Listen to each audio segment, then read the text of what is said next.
ఈ కన్నడ హీరో దర్శను ఈ పవిత్ర గౌడి కేసులో కొత్త ట్విస్ట్ అనమాట. అదేంటంటే ఎవరినైతే వీళ్ళు చంపేశారో ఈ రేణుకా స్వామి అనేటువంటి ఇతను అతని ఫ్యాన్ కాదంట. అంటే దర్శన్ యొక్క ఫ్యాన్ కాదు.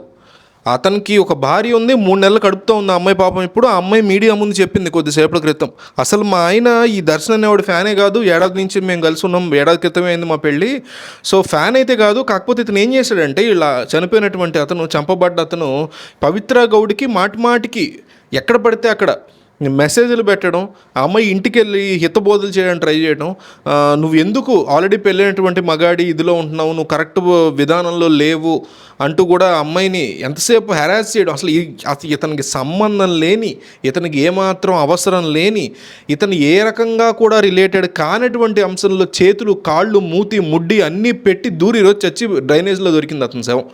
ఆ రకమైనటువంటి సిచ్యువేషన్స్ని తెచ్చుకుంటున్నారు. చంపినోడు తప్పే, కానీ చెప్తున్నా అవసరం లేకపోయినా అసలు ఆడవాడి జీవితం ఆ అమ్మాయి ఎవరితోనో ఉంటున్నాడు. ఎవరో విజయలక్ష్మి అని అడిగిందా నిన్ను?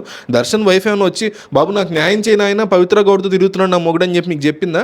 అవసరం లేకపోయినా అవసరం లేని దాంట్లో దూరిపోయి వీళ్ళు ఈ మధ్యకాలంలో సోషల్ మీడియా వచ్చేసిన తర్వాత సంబంధం లేనట్లు దూరడం పెరిగిపోయింది మనందరం బాగా.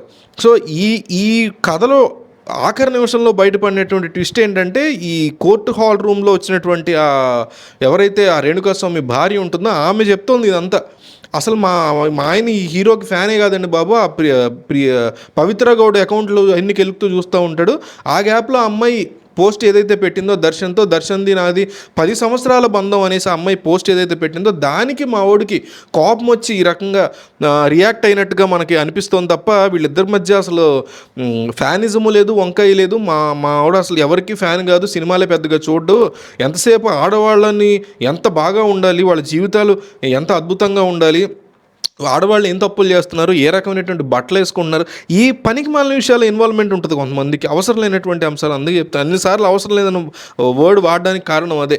ఆడవాళ్ళు ఎట్లాంటి బట్టలు వేసుకున్నారు, ఆడవాళ్ళు ఎవరెవరితో అఫేర్లు పెట్టుకుంటున్నారు, ఆడవాళ్ళు భర్తలతో సరిగ్గా కాపురం చేస్తున్నారు లేదా, పిల్లల్ని బాగా పెంచుతున్నారా లేదా, ఏ టైంకి పిల్లలు కంటున్నారు, పెళ్ళైన ఎన్ని సంవత్సరాలకి వీళ్ళు పిల్లలకి అనేటువంటి సిచ్యువేషన్కి వచ్చారు, లేకపోతే వాళ్ళ బాడీ ఒకప్పుడు ఎట్లా ఉంది, ఇప్పుడు ఎట్లా ఉంది, వాళ్ళ పర్సనల్ ఏరియా సైజులు అవి పెరుగుతున్నాయా తగ్గుతున్నాయా, ఇట్లాంటి వాడి కొంతమంది అబ్బాయిలకి పనికిమాలిన ఇంట్రెస్ట్లు ఉంటాయి. ఆ కోవకు చెందినటువంటి వ్యక్తి అనుకుంటాడు.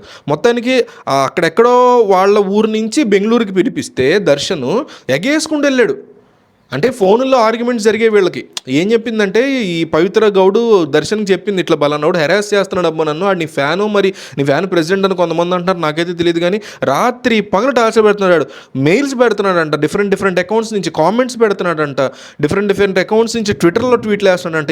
ఇక రాత్రి పగలాడు పని ఏంటంటే పవిత్ర గౌడ్కి హితబోధ చేద్దాం అనుకుంటున్నాడు. ఏమని, నువ్వు చేస్తున్న తప్పు, దర్శన్ యొక్క భార్య ఆల్రెడీ ఉండగా నువ్వు అతనితో గడపకూడదు, 10 సంవత్సరాలు కాపురం అన్నట్టు పెట్టావు, బంధం అన్నట్టు, చాలా తప్పు, వీటికి సంబంధం లేని విషయం.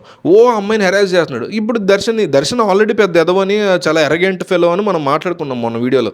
సో ఆ ఎరగెంట్ ఫెలో ఏం చేశాడు, ఈ అమ్మాయి కంప్లైంట్ ఇవ్వగానే ఫోన్ ద్వారా ఆడికి వార్నింగ్ ఇచ్చే ప్రయత్నం చేయడం, వాడు రివర్స్లో నేను చేసేది నీ మంచి కోసమే, నీ భార్య కోసమే, నీకు బంగారం లాంటి భార్య ఉంది, నువ్వు ఇదొక భార్యను కొట్టి జైలుకి వెళ్ళావు అని చెప్పి రెచ్చగొట్టడం. సరే మనం మాట్లాడుకుందాం రా అని బెంగళూరుకి పిలిపిస్తే బెంగళూరులో ఒక అవుట్స్కట్ ఏరియాలో అతన్ని చంపేసి డ్రైనేజీలో పడేయడం, ఆ తర్వాత సీసీటీవీ కెమెరా ఫుటేజ్ బయటపడడం, ఆ సీసీటీవీ కెమెరా ఫుటేజ్తో పాటు అక్కడ ఉన్నటువంటి క్లీన్ చేసే వాళ్ళు మున్సిపల్ డిపార్ట్మెంట్ వాళ్ళు, అవును మేము దర్శన్ కార్ని చూసాం కొన్నాళ్ళ క్రితం అని చెప్పడంతో ఇతను అడ్డంగా బుక్ అయ్యాడు. పవిత్ర గౌడ్ అరెస్ట్ జైల్లో ఉంది, ఇతను కూడా అరెస్ట్ జైల్లో ఉన్నాడు.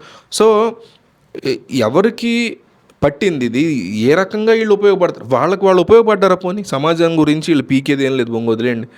వాళ్ళు కూడా ఉపయోగపడలేపారు కదా. రేణుకాస్వామి అయిన దర్శన్ అయిన పవిత్ర గౌడ్ అయినా ఎవ్వరు ఉపయోగం లేకుండా ఆ అమ్మాయిని పాపం 3 నెలలు కడుపుతున్నటువంటి ఆ కడుపులో బిడ్డని, ఆవిడని, ఆ అమ్మాయిని భర్త లేని వ్యక్తిగా, తండ్రి లేని బాబుగాను పాపగాను చేసేసినట్టు అయిపోయింది ఈ యొక్క సిచ్యువేషన్.